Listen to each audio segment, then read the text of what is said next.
Irmãos, nós vamos dar sequência ao nosso estudo em Gálatas. Gálatas, já deixa aberto aí a palavra do Senhor, Gálatas capítulo 2. Nós vamos ler aí os versículos 11 até o versículo 21.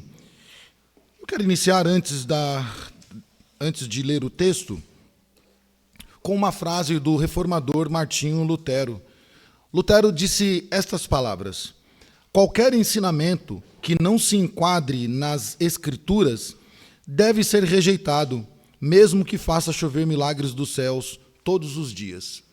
Martinho Lutero, quando estava escrevendo os seus estudos, se deparou com o que estava acontecendo na igreja daquela época e como a igreja estava se desvirtuando da fé apostólica, do pensamento apostólico, e com a justificativa de que os milagres aconteciam, de que as coisas, de que o que estava sendo feito era correto porque o resultado era satisfatório. E Lutero diz: qualquer ensinamento deve ser rejeitado se este não estiver de acordo com a palavra, ainda que o resultado daquilo seja milagres chovendo dos céus todos os dias. E nós estudamos na semana passada, ou vimos na semana passada, que Paulo é este que combate, claro, com certeza aí com toda a maestria e com todo o cuidado específico que Paulo tinha. Paulo, então, se deparou com um problema ocorrido na igreja e correu até o concílio de Jerusalém para falar para os apóstolos que ele, Paulo, não estava pregando nenhum outro tipo de evangelho, senão o mesmo evangelho da qual 14 anos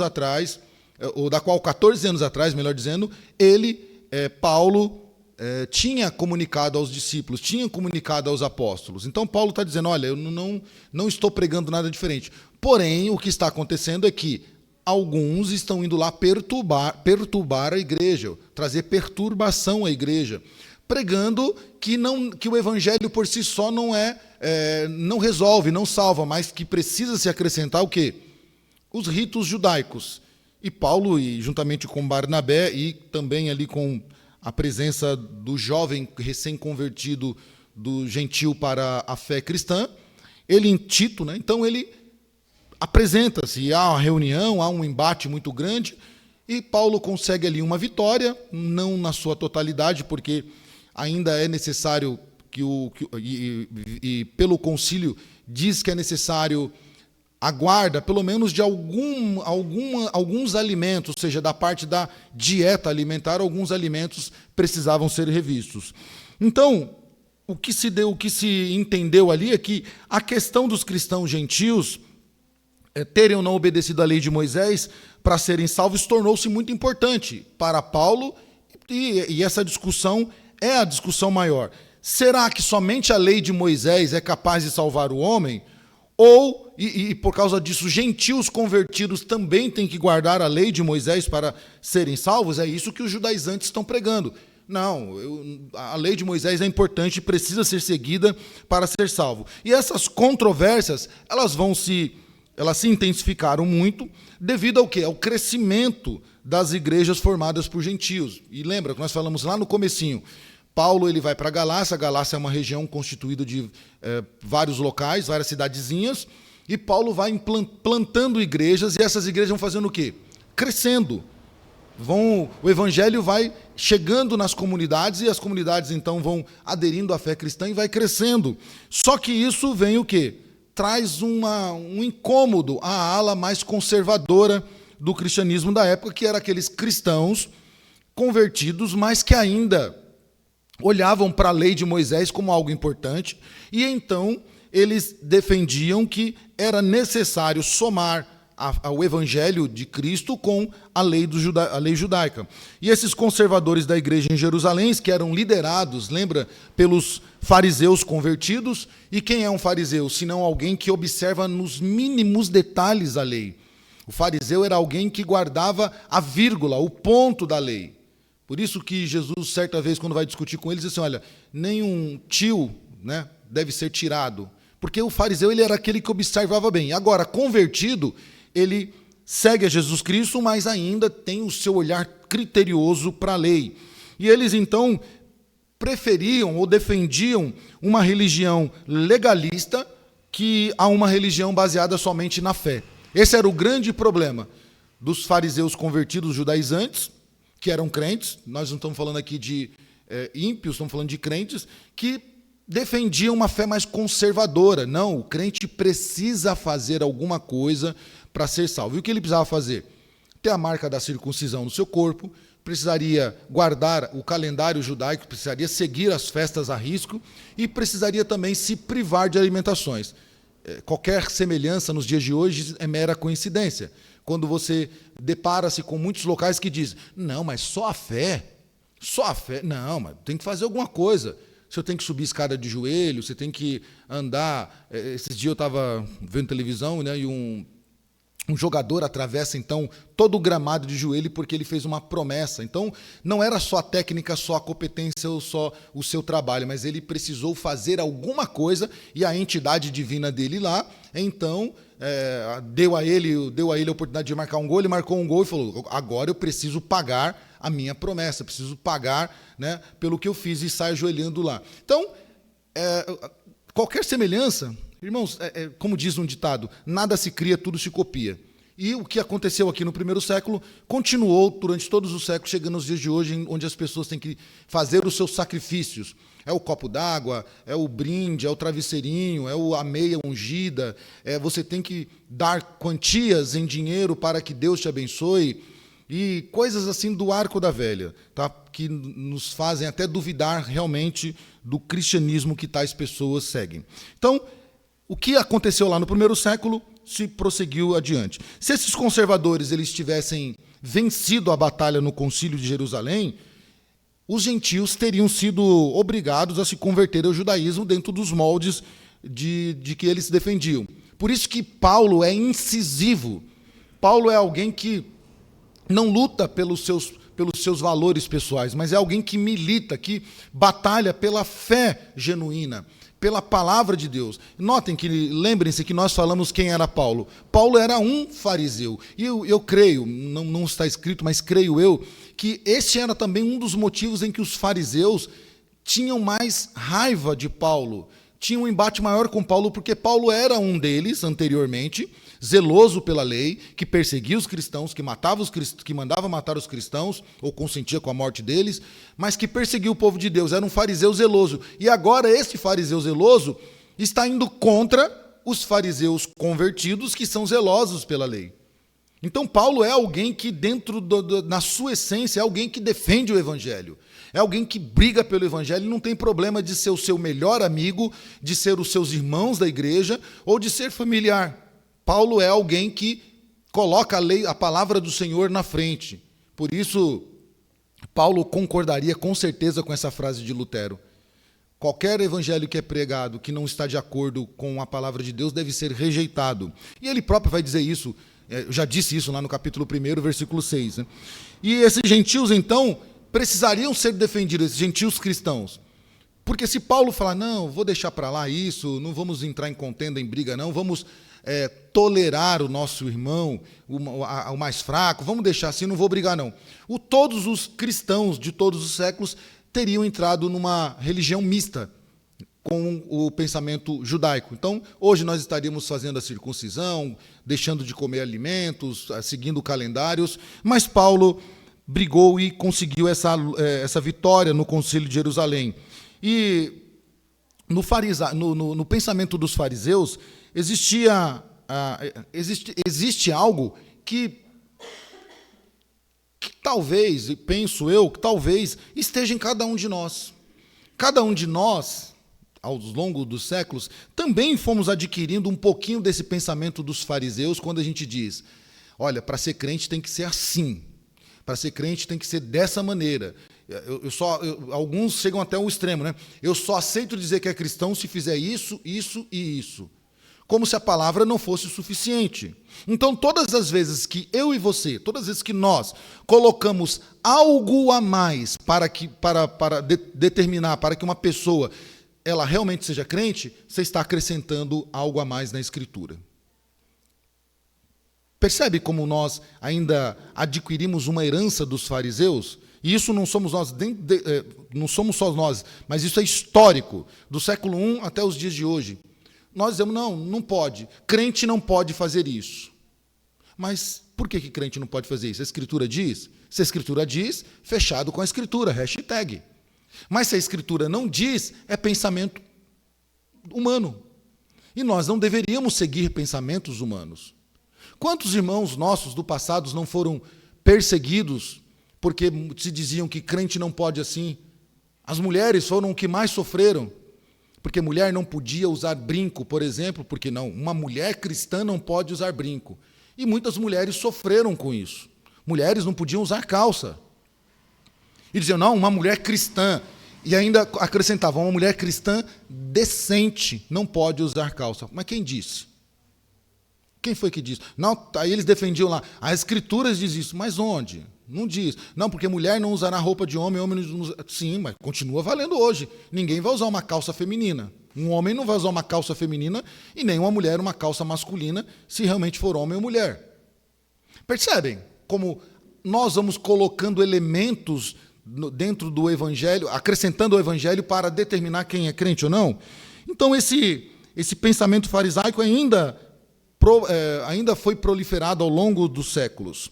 Nós podemos errar, inclusive, quando nós não percebemos que as tradições, nós defendemos mais as tradições do que propriamente o Evangelho, ou defendemos mais as estruturas, os ritos, do que o próprio Evangelho. Os irmãos aqui mais experientes do que eu e do que alguns aqui, sabem que, anteriormente, o rito era mais sagrado. Então, diz assim, não, a igreja tem que funcionar assim, tem que entrar, cantar os 3 hinos, e assim, assim, assim, assim. Então, era o rito, porque a igreja de Deus tem que ser dessa maneira, tem que seguir dessa maneira, os louvores têm que ser assim, e os instrumentos têm que ser assim. Isso é um acréscimo ao Evangelho. Quando nós damos, então, mais atenção à tradição, aos ritos e às estruturas, nós estamos pecando, estamos caindo no erro dos fariseus, quando deixamos de lado o verdadeiro Evangelho. O apóstolo Pedro, quando sabe, então, dessa decisão tomada pelo concílio, ia falar Supremo Concílio, mas pode ser o Supremo Concílio lá de Jerusalém, nós lemos isso lá em Atos 15, ele, então, havia estado lá na Antioquia, na região da Galácia, por algum tempo, e ele, então, percebeu o crescimento e o avanço do Evangelho naquela região. Então, Pedro era alguém que sabia que o que estava acontecendo ali era iniciado em Deus, sustentado por Deus e estava sendo conduzido pelo Senhor. Portanto, o apóstolo Pedro deveria ser alguém que estivesse do lado daqueles irmãos gentios. E é isso que nós vamos ler nesses versículos de 11 a 15. Convido a você a ler juntamente comigo. Capítulo 2, versículos 11 a 15 da carta aos Gálatas. E por que Paulo vai repreender Pedro? É isso que está contido aqui, da qual nós já iniciamos a nossa oratória. Diz assim a palavra do Senhor. Quando, porém, Cefas veio a Antioquia, resisti-lhe face a face, porque se tornara repreensível. Com efeito, antes de chegarem alguns da parte de Tiago, comia com os gentios. Por fim, veio a apartar-se, temendo os da circuncisão. E também os demais judeus dissimularam com ele, a ponto do próprio Barnabé ter se deixado levar pela dissimulação deles. Quando, porém, vi que não procediam corretamente segundo a verdade do Evangelho, disse a Cefas, na presença de todos, se tu, sendo judeu, vives como gentios e não como judeu, por que obrigas os gentios a viverem como judeu? Nós, judeus, por natureza, e não pecadores dentre os gentios, sabendo, contudo, que o homem não é justificado por obras da lei, e sim mediante a fé em Cristo Jesus, temos também crido em Cristo Jesus, para que fôssemos justificados pela fé em Cristo Jesus, e não por obras da lei, pois por obras da lei ninguém será justificado.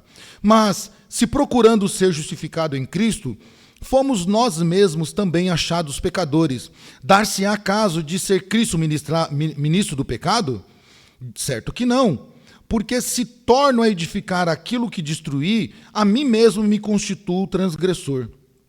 Porque eu, mediante a própria lei, morri para a lei, a fim de viver para Deus. Estou crucificado com Cristo. Logo, não sou eu quem vive, mas Cristo vive em mim. E esse viver que agora tenho na carne, vivo pela fé no Filho de Deus, que me amou e a si mesmo se entregou por mim.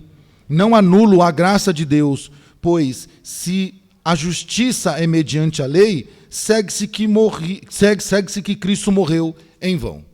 Então, Pedro, sabendo que esses irmãos, ou ele estando em Antioquia por algum tempo e comendo com esses irmãos, ele deveria então compreender a verdade do Evangelho, ele deveria compreender que aqueles irmãos estavam sendo sustentados e fundamentados pelo Evangelho. Mas o texto nos diz que quando os judaizantes chegaram, Pedro está lá então com os gentios comendo, conversando sobre o que Deus está fazendo ali na região da Galácia, que o Senhor está prosperando, as igrejas estão crescendo, pessoas estão chegando ao Evangelho, mas quando chegam os judaizantes, o que ele faz? E esses judaizantes, eles foram enviados por Tiago. Lembre-se que Tiago é alguém que é um conservador, é alguém que vai defender, por exemplo, as obras. Inclusive, a carta de Tiago foi uma disputa tremenda ao longo dos séculos se ela era inspirada ou não, se deveria estar dentro do compêndio bíblico ou não. Porque há uma diferença entre o que Paulo parece contradizer o que Tiago prega. Embora hoje nós sabemos que uma completa a outra e que não há uma distinção entre as duas no sentido de serem cartas autênticas inspiradas pelo Senhor. Mas Tiago é esse cara conservador. Lembra quem foi que deu aquela ordem? Contudo, todavia, porém, nós aconselhamos que os gentios lá, os convertidos, eles se afastem da carne sufocada, não bebam sangue. Quem foi? Tiago. Tiago é aquele que é um conservador desse novo evangelho da qual Pedro está liderando lá em Jerusalém. E então esses fariseus convertidos chegam, e Pedro está lá comendo com os gentios, então eles acabam, na verdade, mentindo, dizendo-se que eles foram enviados por Tiago. Já que Tiago é o conservador, defende o que nós defendemos, vamos lá dizer que Tiago nos enviou para inspecionar o que está acontecendo aqui. E quando Pedro vê esses fariseus chegando, esses judaizantes chegando, o apóstolo Pedro, então, ele sai de mansinho, como diria no ditado aqui, né? Ele vai se apartando de mansinho da mesa da qual ele está comendo e indo até a mesa dos judaizantes. E isso é muito contraditório com a vida de Pedro. Quem é o apóstolo Pedro? Nós já vimos isso um pouquinho no sermão passado. Pedro é aquele que já havia abandonado toda a formalidade mosaica. É esse o Pedro. Vamos ver lá, Atos capítulo 10. Olha lá o Pedro que está agora aqui saindo de mansinho da mesa dos gentios, mas ele é alguém que já havia abandonado esse rito mosaico, ou essa formalidade mosaica. Atos capítulo 10, versículo 9 em diante, diz assim o texto: esteve 3 dias sem ver, durante os quais nada comeu e nem bebeu. E aí vem a visita de Ananias. Ora, havia em Damasco um discípulo chamado Ananias. Disse-lhe o Senhor numa visão... Capítulo 10, perdão, irmãos, eu estou no capítulo 9. Capítulo 10, versículos 9 a 22. Então, agora deu certo. Diz assim, então, a palavra do Senhor. Pedro tem uma visão, e essa visão aqui que vai mudar a vida de Pedro. No dia seguinte, indo ele de caminho e estando já perto da cidade, subiu Pedro ao eirado por volta da hora sexta, a fim de orar. Estando ele com fome, quis comer, mas enquanto lhe preparavam a comida, sobreveio-lhe um êxtase. Então viu o céu aberto e descendo um objeto como se fosse um grande lençol, o qual era baixado à terra pelas 4 pontas, contendo toda sorte de quadrúpedes, répteis da terra e aves do céu. E ouviu-se uma voz que se dirigia a ele: levanta-te, Pedro, mata e come. Mas Pedro replicou: de modo nenhum, Senhor, porque jamais comi coisa alguma comum e imunda. Segunda vez a voz lhe falou: ao que Deus purificou, não consideres comum. Sucedeu isso por 3 vezes, e logo aquele objeto foi recolhido ao céu. Enquanto Pedro estava perplexo sobre qual seria o significado da visão, eis que os homens enviados da parte de Cornélio, tendo perguntado pela casa de Simão, pararam junto à porta. E chamando, indagavam se estava ali hospedado Simão, por sobrenome Pedro. Enquanto meditava, Pedro, acerca da visão, disse-lhe o Espírito: estão aí 2 homens que te procuram. Levanta-te, pois, desce e vai com eles, nada duvidando, porque eu os enviei. E descendo Pedro para junto dos homens, disse: aqui me tendes, sou eu a quem o buscais? A que viestes? Então disseram: o centurião Cornélio, homem reto e temente a Deus, e tendo bom testemunho de toda a nação judaica, foi instruído por um santo anjo para chamar-te à sua casa e ouvir as tuas palavras. Então esse Pedro aqui é alguém que tinha abandonado o rito o mosaico. É alguém que viu do próprio Deus dizendo: aquilo que eu purifiquei não é mais comum, não é mais algo para ser desconsiderado. Falando aqui dos gentios. Tá? Falando dos gentios. Então, é muito estranho e também, ao mesmo tempo, causa aí em Paulo uma indignação, porque Paulo sabe disso. Sabe que Pedro é essa pessoa que já tinha tido essa experiência com Deus. E ele então começa a se afastar da mesa. O termo no grego, esse afastar aqui, ele diz respeito a uma retirada militar estratégica. É alguém que vai saindo de mansinho, sem deixar-se ser percebido, como uma estratégia militar. É alguém que você está conversando, daqui a pouco a pessoa já saiu, você nem percebeu. É o que Pedro está fazendo aqui. A forma do verbo aqui no grego, ela implica que o afastamento de Pedro foi gradual, ou seja, devagarzinho e de forma enganosa. O verbo vai apontar para isso no original. Comer com os judaizantes e recusar o convite de comer com os gentios era uma coisa que ele havia feito o quê? Anteriormente. E isso significava então significava que Pedro estava afirmando todas as restrições dietéticas que ele havia, ou que ele sabia que Deus havia abolido. Então, interessante isso, né? Quando Pedro, o ato dele sair, e isso é comum quando uma atitude revela muito o que está por trás da pessoa. Pedro, ao se retirar da mesa de forma estratégica e de forma enganosa, ele está transmitindo o quê para Paulo e para quem está observando ali? De que ele, Pedro, é alguém que preza pela dieta judaica. É alguém que entende que deve se restringir completamente daquela dieta. Ou daqueles alimentos, melhor dizendo, e deve guardar a dieta. E isso causa, então, em Paulo uma indignação quando ele percebe aquilo, fazendo com que o apóstolo, então, o repreenda publicamente. E note, Pedro já havia feito isso, nós lemos. Pedro está dizendo: não, Senhor, eu jamais comi coisa comum e coisa imunda. Então eu não posso comer isso, não posso fazer parte disso. E notem que Pedro, e até curioso na vida de Pedro, essa maneira como que Deus exorta Pedro, né? Pedro nega Jesus por 3 vezes. Depois, na praia, Jesus conversando com Pedro, por 3 vezes, então, o Senhor indaga Pedro sobre o seu amor a ele. O amor ali é o quê? Pedro, está disposto a me obedecer? Sim, Senhor. Depois de novo, depois de novo. E agora aqui, por 3 vezes o Senhor tem que falar com Pedro. Pedro, come. Pedro, o que eu transformei, o que eu purifiquei não é comum. Pedro, faça isso.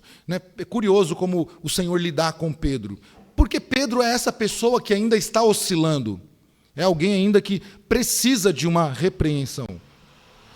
E a verdadeira motivação do apóstolo Pedro, ao se afastar aqui da mesa dos gentios, estava propriamente no medo que ele mostrara de perder o quê? A sua popularidade com as pessoas que seguiam ali o o pensamento judaizante. Pedro tinha medo de ser, de que aqueles fariseus que estavam chegando ali, os legalistas, vissem Pedro na mesa dos gentios, e então Pedro perdesse o seu status, perdesse a sua popularidade com eles. Embora a Bíblia descreva que Pedro deveria observar que o próprio Senhor Jesus chamou os fariseus de quê? Hipócritas. Então Pedro deveria se lembrar do ensino da qual ele se estava presente quando o Senhor Jesus falou que os fariseus eles eram zelosos pela lei? Zelosos, mas eles eram hipócritas. Eles guardavam o tio da lei, mas ao mesmo tempo eles faziam outras coisas que violavam a lei, mas se consideravam puros. Então Pedro tinha essa motivação de não ser comparado ou visto numa mesa em que os conservadores iriam certamente rejeitar. E essa restrição de se alimentar com gentios era algo histórico nos judeus, tá? Era algo histórico na comunidade judaica, desde o Antigo Testamento, no período interbíblico, que é o período entre o Velho e o Novo Testamento, e continuava naqueles tempos. E isso pode ser visto também, irmão, quando nós estudamos os livros apócrifos. Os livros apócrifos são aqueles livros que não foram inspirados, não são canônicos. Canônicos são livros que não passaram no crivo de inspiração, de harmonia e de inerrância. Portanto, nós rejeitamos esses livros. Livro de Macabeus, de Tobias, de Judite, livros de Eclesiástico, Evangelho de Madalena, capítulo 12 de Daniel, uma parte. Então, são livros que nós consideramos não canônicos, ou extracanônicos, ou extrascânons, como chamam, né? A Igreja Romana usa até hoje esses livros, algumas ortodoxas também, mas é interessante que esses livros eles trazem a questão histórica, cultural, que são livros que narram realmente o que aconteceu, mas olha que interessante o que diz, por exemplo, o livro de Tobias, no seu primeiro capítulo, nos versículos 10 a 12, diz isso sobre a dieta judaica. Diz assim, Tobias: "E quando fui levado cativo a Nínive, todos os meus irmãos e aqueles que eram dentre o meu povo comeram pão dos gentios. Porém, eu me guardei de comê-lo, porque lembrei de Deus com toda a minha alma." Tobias está narrando um fato que aconteceu de fato, quando Israel foi levado cativo pelos ninivitas, pelos babilônicos, e então eles tinham que se alimentar das suas iguarias. E Tobias diz: "Eu me recusei, porque lembrei do meu Deus." Algo semelhante? Daniel também diz assim: "Olha, não queremos comer das iguarias do rei, nós queremos fazer uma dieta diferente." O livro de Macabeus, que é um livro também histórico, eles existiram de fato, foram homens importantes na comunidade judaica. Macabeus, primeiro livro de Macabeus, capítulo 1, versículo 62, diz assim: "E muitos de Israel permaneceram firmes e dispostos a não comer coisas imundas." Então, isso eles narrando que durante aquele período de luta, de negação do povo grego que está chegando, eles se recusaram a não comer as coisas imundas. Quais coisas imundas? Carne de porco, carne sufocada, carne com sangue. Então, eles resolveram não comer. O segundo livro de Macabeus tem uma história bem interessante, bem dramática, inclusive, creio que seja desse livro a parte mais dramática ou mais forte do conteúdo desse livro, que ele narra, então, a história da mãe com seus 7 filhos que foram martirizados porque se recusaram a comer carne abominável, a carne de porco, a carne suína. Então, elas foram mortas, essa família, essa mãe, com os seus 7 filhos, porque eles se recusaram a comer carne de porco. Está lá nesses livros apócrifos. Então isso é importante para a gente olhar que o que está acontecendo aqui é uma questão histórica, não é uma questão nova, é uma questão que já vem lá desde os tempos antigos.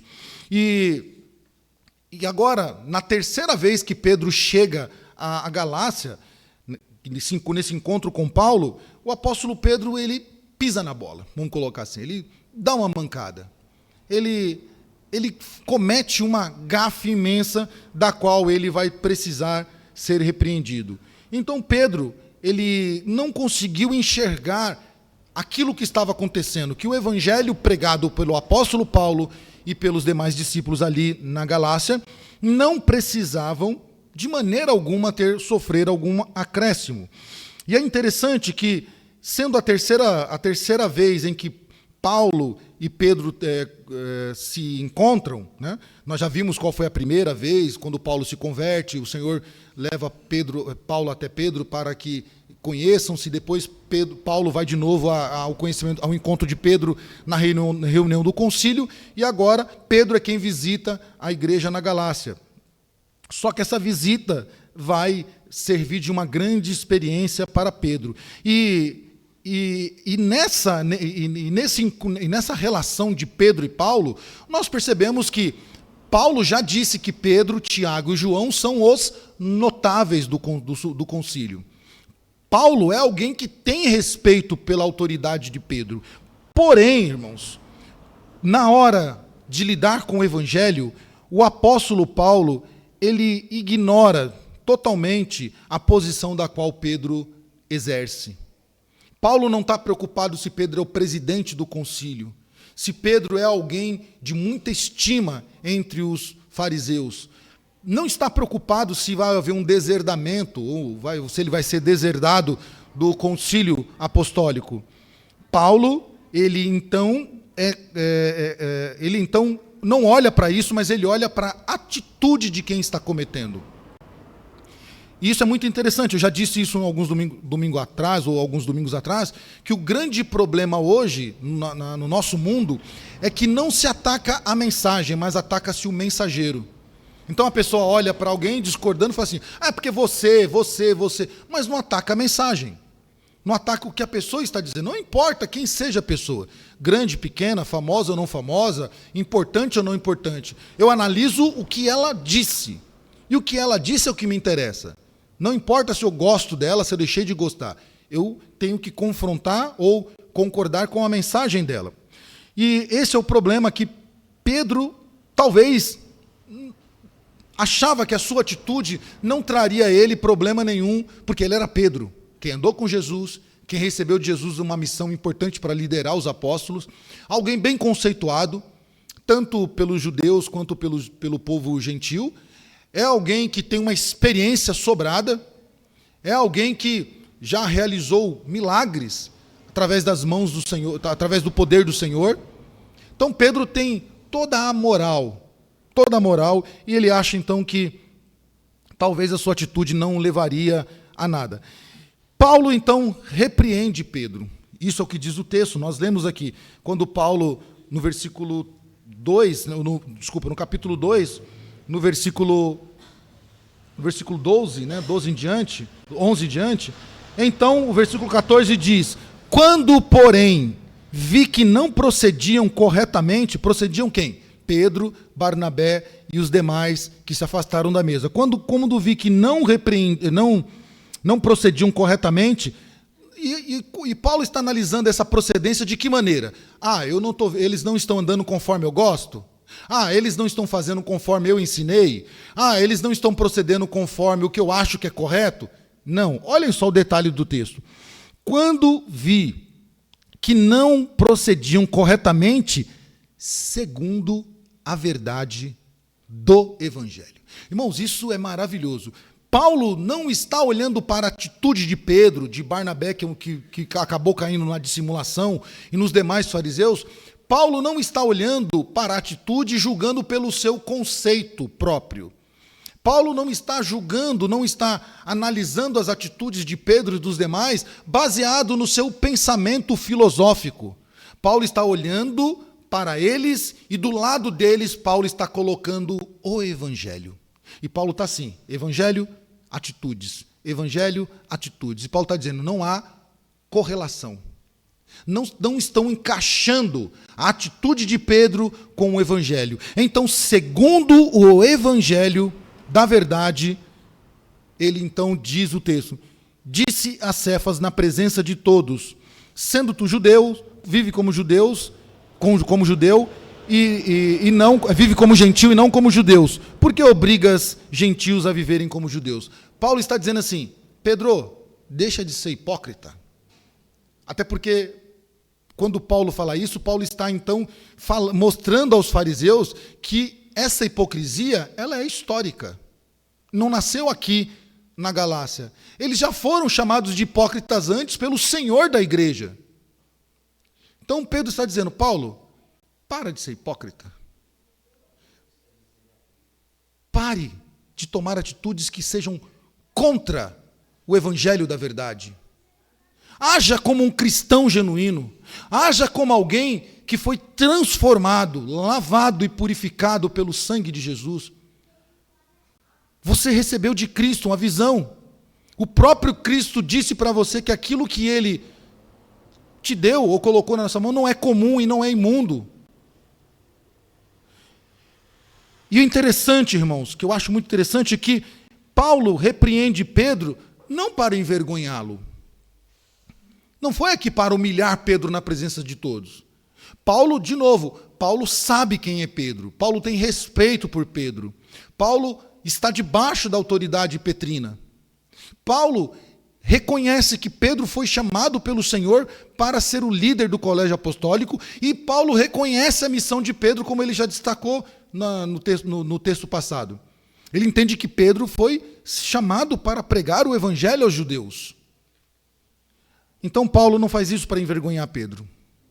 Paulo faz isso olhando, creio eu, para os ensinamentos de Jesus. E qual foi o ensinamento que Jesus disse sobre quando dois irmãos não falam a mesma língua? Amaldiçoa, humilha ele, pisa nele, excomunga ele, não é isso? Não. Jesus diz, se teu irmão pecar contra ti, Mateus 17, né? Vá até ele, converse com ele. Se ainda assim, pelo calor da discussão, ele ainda não te ouvir, chame uma testemunha. Porque lá aí depois o texto diz assim, se você ganhar o teu irmão, a festa, né, a alegria nos céus, você ganhou, o texto diz assim, se houver harmonia entre os dois, há um presente que a igreja recebe, que é a união dos irmãos. E nós precisamos entender isso, irmãos. Nós somos irmãos na fé, partilhamos momentos juntos, vamos enfrentar dificuldades juntos, mas nós nunca devemos nos repreender para envergonhar-nos, mas para ganhar o irmão, para que o irmão saia do seu erro. Então Paulo, ele respeita Pedro e ele entende a importância de Pedro, e ele então faz a repreensão pública, não para envergonhar, mas para mostrar para Pedro que o que ele estava fazendo era algo ruim, para que ele então distinguisse com nitidez, né? Ou seja, que ele pudesse observar com clareza o que ele estava fazendo, que era destoante do evangelho. E ele precisava entender que não é mais pela lei, que a lei não tinha poder de justificação. E olha que interessante o que Lutero diz sobre essa discussão entre Paulo e Pedro.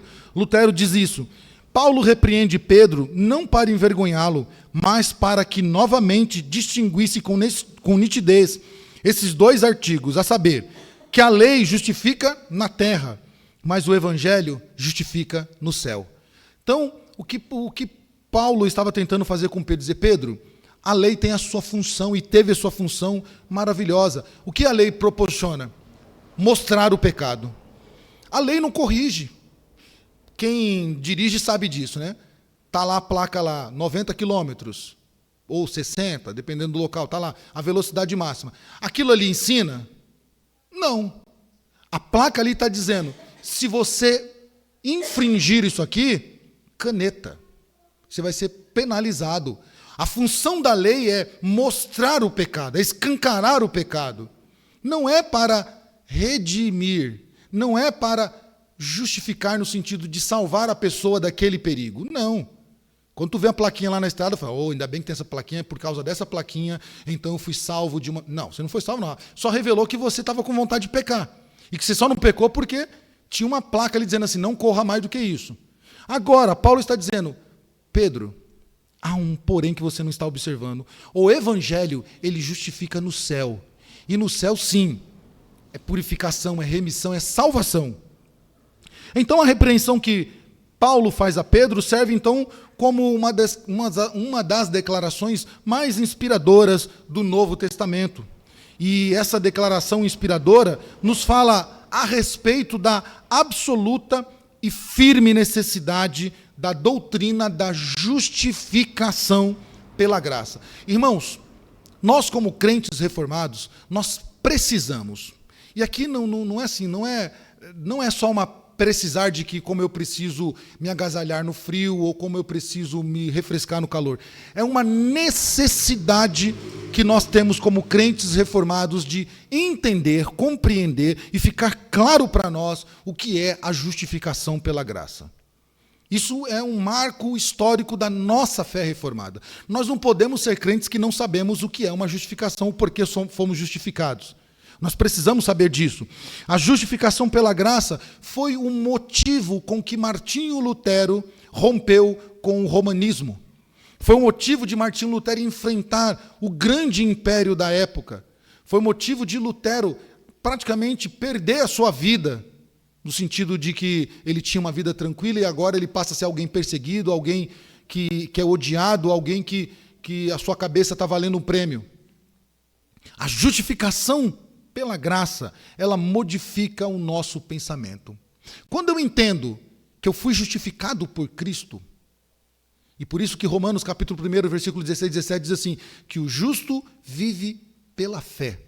Esse foi o grande tema de Martinho, o grande lema de Martinho Lutero, o versículo que transformou a vida de Martinho Lutero quando ele estava subindo a escadaria da grande catedral de São Pedro, de joelhos, e então ele via aquele monte de peças, objetos de adoração, e então ele se depara com esse texto que escancara e que abre a sua mente, e então ele entende. Eu não posso ser justificado por um pedaço da cruz ungida, ou pela uma oração próxima da cabeça de João Batista, dos restos mortais de tal santo, ou pela uma oração específica de algum líder, mas eu serei justificado pela graça, ou seja, pela fé. Então, isso modifica o pensamento de Lutero. E essa repreensão, então, que Paulo faz a Pedro, serve como essa declaração que deve nos inspirar. Eu não preciso de mais nada para ser justificado. Eu fui justificado por Deus, por Cristo, mediante a graça. Então, agora eu vivo pela fé. E como é esse viver pela fé? Esse viver pela fé é ter plena confiança de que o sacrifício de Cristo foi único e perfeito e suficiente e não preciso de mais nada. É isso que é viver pela fé. Interessante que parece que essa repreensão de Paulo a Pedro parece que surtiu efeito, porque lá depois Pedro vai escrever na sua carta, capítulo 3, versículos 15 a 16, falando então de Paulo com respeito. Isso muito tempo depois. Pedro vai se referir a Paulo como alguém notável, como alguém de muita importância. E então nós podemos, olhando para isso, nós temos que pensar, qual o preço da liberdade? Quanto vale a liberdade em Cristo? E o preço da liberdade, ela vai nos instigar, vai nos motivar a estar vigilantes o tempo todo. Foi isso que Paulo proporcionou aqui. Paulo, por ser um homem livre agora das algemas do judaísmo, das algemas do conservadorismo fanático, Paulo agora então estava sempre vigilante naquilo que estava ameaçando o evangelho. Meus irmãos, nós precisamos estar vigilantes o tempo todo. Durante todo o tempo, nós já dissemos isso, durante todo o tempo nós vamos ser afrontados pelo falso evangelho. Nós vamos ver irmãos na fé, irmãos que nós conhecemos tentando nos dissimular, ou tentando regredir o nosso pensamento, dizendo assim, vamos lá na minha igreja, vai ter uma campanha de libertação. Vamos lá na minha igreja, vai ter um momento lá de oração forte que vai curar as pessoas. E esse misticismo, eu conversava com o Sávio essa semana, numa visita que a gente fez, esse misticismo ele está impregnado nas pessoas. E nós somos vítimas disso, nós corremos perigo quanto a isso. Porque no momento de crise, no momento em que você não está tão bem, é este momento em que esses falsos irmãos, esses hipócritas, vão chegar na gente dizendo assim, vai lá na minha igreja, lá vai ter hoje uma campanha do amarrando o demônio. né? Ou então vai ter uma campanha lá muito forte lá que você vai sair da crise financeira. E nós, por falta de vigilância, podemos cair nesse erro. Podemos cair. Notem, Barnabé caiu. Barnabé é alguém que, no texto passado, estava com Paulo lá no concílio de Jerusalém, defendendo, dizendo, não, nós precisamos viver a fé, o evangelho, precisamos disso, tal. Defende com unhas e dentes, não é? Pois o texto diz que Barnabé também foi engambelado pela dissimulação dos judeus conservadores.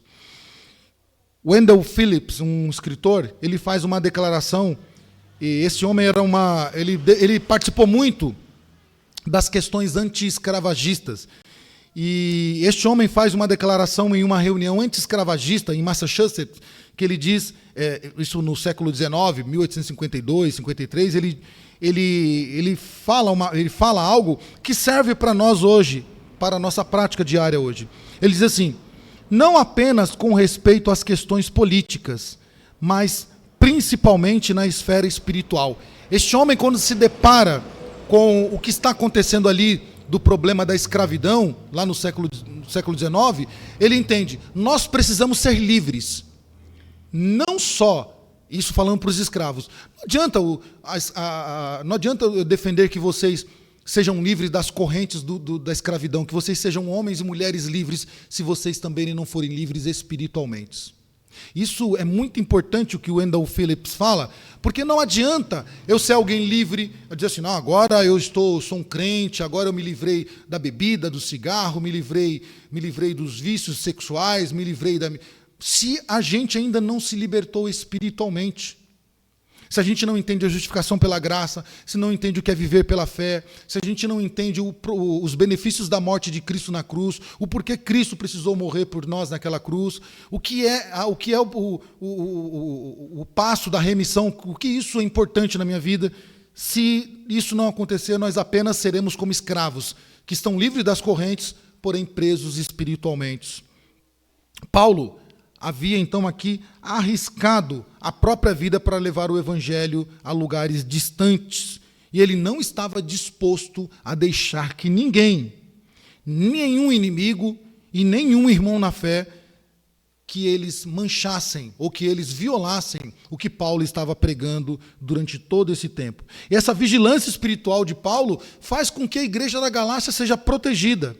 E o versículo 16, por exemplo, quando nós lemos o versículo 16 do capítulo 2, na repreensão ainda que Paulo está fazendo a Pedro, Paulo diz assim, bom, se sabendo, contudo, que o homem não é justificado por obra da lei, e sim mediante a fé em Cristo Jesus, também temos crido em Cristo Jesus, para que fôssemos justificados pela fé em Cristo e não por obras da lei, pois por obras da lei ninguém será salvo. Este pensamento do apóstolo Paulo, esta justificação aqui do apóstolo Paulo, combatendo o evangelho, ele é algo em que Pedro deveria saber. Pedro deveria saber. Por quê? Porque olha só o Salmo 143. Leia comigo o Salmo 143 para vermos o que o salmista diz sobre a justificação, sobre a salvação. Salmo 143.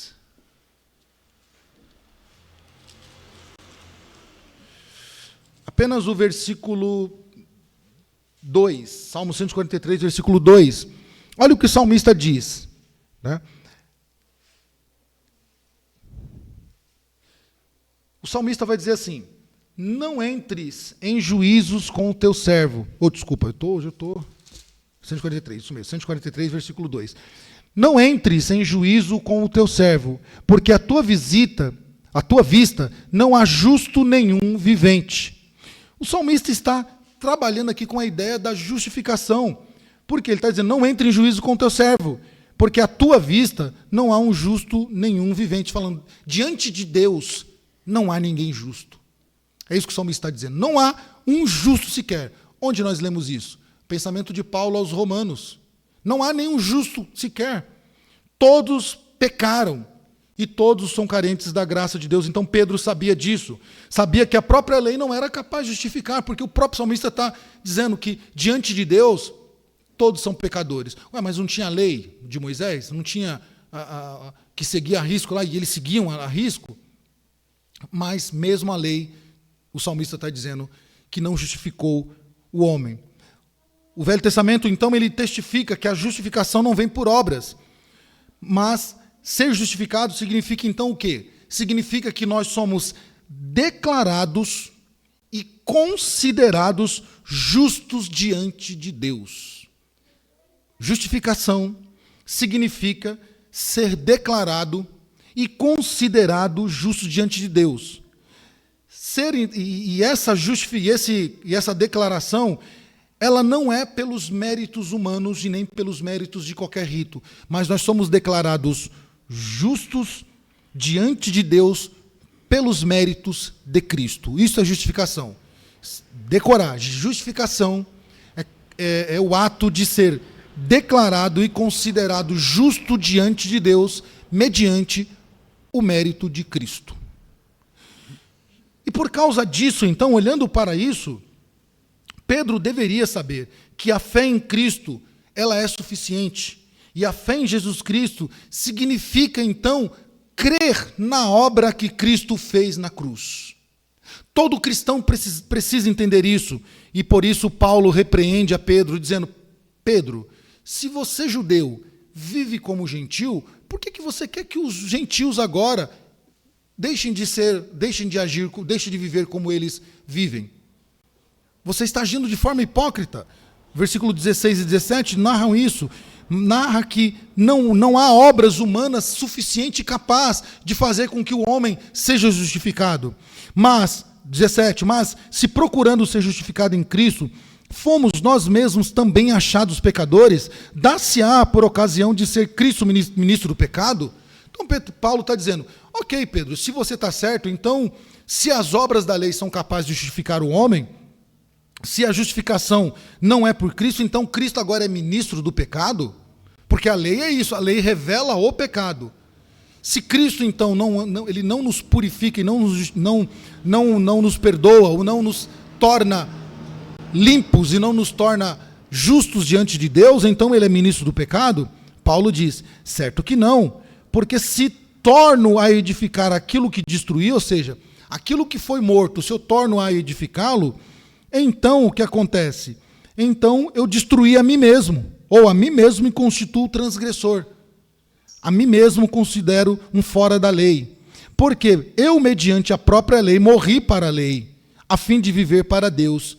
E aí Paulo crava diante de Pedro algo que Pedro vai conseguir entender.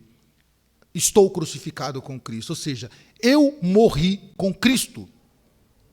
E por causa dessa morte com Cristo, então eu sou livre e não preciso de nenhuma obra da lei. Irmãos, é importante que nós entendamos nesse diálogo e nesse debate de Paulo e Pedro algo importante. Algumas vezes a repreensão de um irmão é necessária para defender o evangelho. Às vezes nós vamos ter que repreender algum irmão por causa do evangelho, pelas práticas não condizentes com o evangelho. E essa repreensão deve ser cheia de amor, deve ser entendida para ganhar o irmão e não para defender os nossos próprios interesses. Paulo precisou confrontar o apóstolo Pedro, que se separou dos gentios e colocou em risco a verdade da justificação somente em Cristo. Mas Pedro não se ressentiu da repreensão. Mais tarde, Pedro vai se referir como a Paulo, sabe como? O amado irmão. Pode ler isso em 1 Pedro, capítulo 3, 15 e 16. Pedro vai se referir a Paulo como o amado irmão. Pedro não se ressentiu no seu coração, falou: fui repreendido por Paulo. Quem é esse Paulo? Quem esse cara pensa que é para me repreender e chamar minha atenção na frente de todo mundo? Por que isso? Notem, se a repreensão é por causa do evangelho, isso deve ser feito com muito amor e com muito cuidado.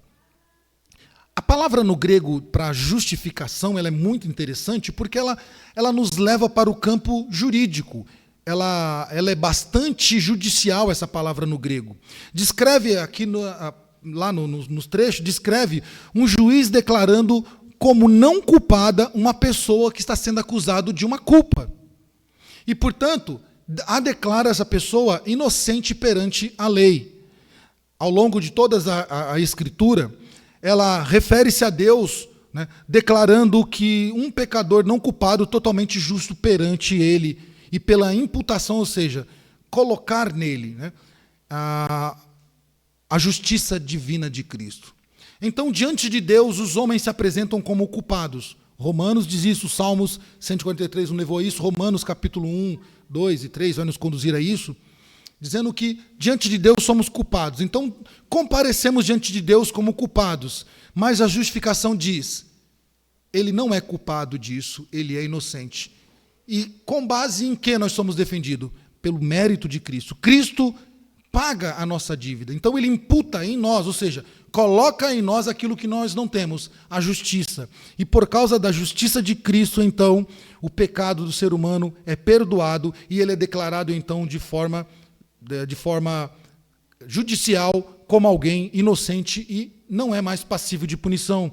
Romanos capítulo 3 e Filipenses capítulo 3 também vão declarar isso. Então, agora Paulo vai para o seu discurso final com coisas interessantes e com afirmações interessantes. Estou crucificado em Cristo. Depois ele diz, morri para a lei, né? E agora, então, ele declara, estou crucificado em Cristo. E esse tempo que Paulo usa esse verbo, Paulo não usa o verbo estive, ou coloca o verbo no passado, estive crucificado em Cristo, ou estarei crucificado em Cristo. Paulo usa o verbo no tempo perfeito. Ou seja, estou é hoje, amanhã, depois e sempre. É um verbo, pode-se dizer, um verbo de presente contínuo. E ele enfatiza um acontecimento lá no passado e seus efeitos contínuos. Ou seja, aconteceu no passado a minha justificação, mas os efeitos continuam na minha vida até o final. Então esse verbo ele é muito interessante. E essa morte de Cristo na cruz produziu vida, embora não a mesma vida velha na sua fragilidade do homem natural, mas uma vida totalmente nova em Cristo Jesus. E por isso o apóstolo Paulo fala para Pedro, Pedro, esquece isso. Deixa isso de lado. Se nós estamos crucificados em Cristo, é nova vida. Porque agora já não vivo eu. Não sou mais eu quem vivo com os meus desejos, com os meus gostos, com o meu pensamento filosófico. Já não sou mais eu quem vivo, mas Cristo vive em mim. Irmãos, e quando nós afirmamos isso pelo Evangelho, que Cristo vive em nós, como Paulo fez, então é preciso que isso seja externado, é preciso que isso seja visto. Por quê? Porque há uma nova vida sobre o princípio da fé em Cristo Jesus. E agora, então, aquele que nasceu de novo, aquele que foi transformado por Cristo, aquele que foi crucificado com Cristo, ele agora deixa de seguir uma obediência cega ao rito da lei, e ele então passa a viver pela fé. E viver pela fé, de novo, é confiar nos méritos de Cristo, é confiar no sacrifício de Cristo, é confiar que o sacrifício de Cristo foi único e suficiente. Não confiar em Cristo, desse modo, seria aniquilar, pôr de lado a graça de Deus. Por isso Paulo diz, Cristo agora então é um malfeitor, ou seja, Cristo agora é um ministro do pecado? Não, se eu não confio nele, então eu estou aniquilando a graça de Deus. Se eu coloco qualquer outra coisa no Evangelho, eu estou aniquilando a graça de Deus. Portanto, a justificação ela não pode ser obtida pela lei, porque se ela for obtida pela lei, a morte de Cristo é vã. Se qualquer coisa justifica a nossa salvação, então Cristo morreu em vão. Se eu preciso, e eu estava vendo alguns louvores cantados, que é um perigo, né? Quando a pessoa canta dizendo que precisa fazer algo para ser salvo. Como eu estou pagando um alto preço para morar no céu. Ela está dizendo que a salvação pelos méritos dela. Como na Idade Média se fazia, né? A salvação assinada por um documento e cravada pelo religioso, pelo sacerdote religioso que dava ali o carimbo de salvação. Se qualquer outra coisa que não seja a morte de Cristo, ela então me justifica do pecado, então Cristo morreu em vão. Mas Paulo termina o seu pensamento, a sua repreensão a Pedro, dizendo, Pedro, eu morri para ele, estou crucificado com ele, então já não vivo eu, mas a vida que agora eu vivo, eu não a vivo por causa de mim, nem para mim e nem para os meus pensamentos, mas eu vivo ela pelo Filho de Deus. Pelo Filho de Deus, é isso que ele termina dizendo no versículo 20. Eu a vivo pelo Filho de Deus, que me amou e a si mesmo entregou na cruz. Meus irmãos, quando uma pessoa confia em Cristo para a salvação, ela participa espiritualmente com o Senhor na sua crucificação e na sua morte do pecado. E o versículo 21 termina com esse pensamento. Paulo agora mostra a Pedro, nessa repreensão, de que o que ele fez ali na mesa foi algo ruim, foi algo anti-evangelical, né? E ali interessante que, de novo, o termo grego ele nos ajuda a entender o que Pedro fez. Ali o separar, que é uma palavra que, no grego, mostra que Pedro desconsiderou aqueles irmãos. Pedro mostrou que sentar-se com aqueles irmãos gentios eram inúteis. Então, Paulo, repreendendo Pedro, diz que faz com que Pedro lembre-se até daquilo que Deus falou para ele, né? Pedro, o que eu transformei não é comum e não é inútil, não é ruim. E então, Paulo diz isso, né? Eu não considero inútil a graça de Deus. Isso Paulo vai repetir depois lá em 1 Timóteo. Se a justificação ou salvação do homem vem pela lei, então não faz sentido. Por isso, concluindo, quando Paulo então visita a cidade de Jerusalém, ele foi recebido com muito amor, com muito carinho. Mas, quando Pedro visitou Antioquia, Paulo o confrontou por causa do seu comportamento duvidoso, e é isso que deveria ter sido feito e foi feito, e é o que nós devemos fazer. Notamos nesse episódio que Pedro andou com Jesus, e mesmo sendo notável, Paulo não o superestimou, ou não o respeitou, dizendo assim, eu não posso mexer com Pedro, não posso tocar em Pedro, porque é ungido de Deus.